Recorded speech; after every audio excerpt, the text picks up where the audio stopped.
Буквально несколько минут назад стали известны чрезвычайные новости из мира шоу-бизнеса и культуры.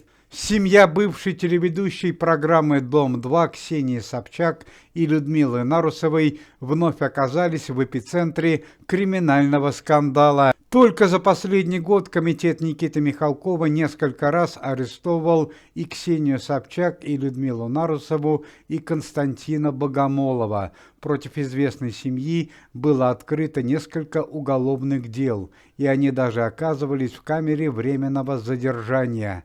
Однако всякий раз на помощь известной семье приходили их друзья, представители высших эшелонов власти, и семьи Ксении Собчак и Людмилы Нарусовой вновь удавалось оставаться на свободе. Однако, по данным российской общественности, на этот раз все достаточно серьезно, и теперь Людмиле Нарусовой и Ксении Собчак не смогут помочь их высокопоставленные друзья.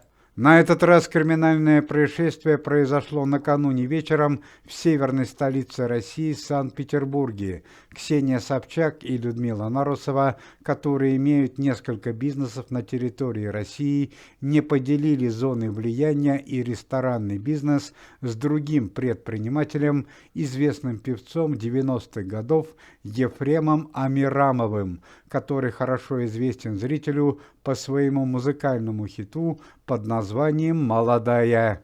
Ксении Собчак и Людмиле Нарусовой очень не понравилось, что Ефрем Амирамов без их согласия открыл сеть ресторанов в Санкт-Петербурге, и они пригласили известного певца для важного разговора к себе на дачу. Ефрем Амирамов, который был наслышан о криминальных способностях Ксении Собчак, подстраховался и поехал на дачу со своей охраной. Однако 68-летнего артиста ловко обманули. Удача его встретила лично Ксения Собчак и сообщила ему, что разговор будет проходить тет-а-тет, и ему не о чем беспокоиться. В действительности же все произошло совсем иначе. Видеокамеры, встроенные на даче Ксении Собчак и Людмилы Нарусовой, зафиксировали момент трагедии. Во время приватного разговора Ксении Собчак и Ефрема Амирамова у них возникает спор.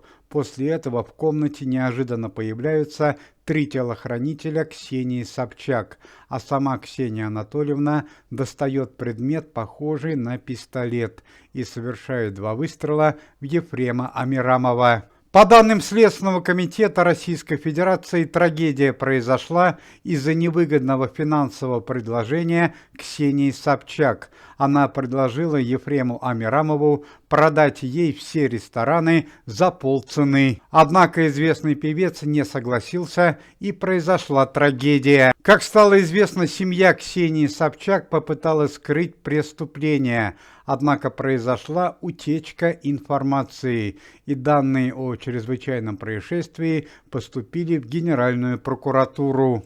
Ну а несколько часов назад стала известна очень приятная новость о сотрудниках комитета. Видный общественный деятель Евгений Пригожин, который счастливо нашелся несколько недель назад живым и невредимым, официально назначен начальником безопасности комитета и 3-м заместителем организации. Уважаемые зрители, если вы желаете выздоровления сотрудникам комитета и поддерживаете их деятельность, то можете поставить лайк под видео и написать поддерживающий комментарий.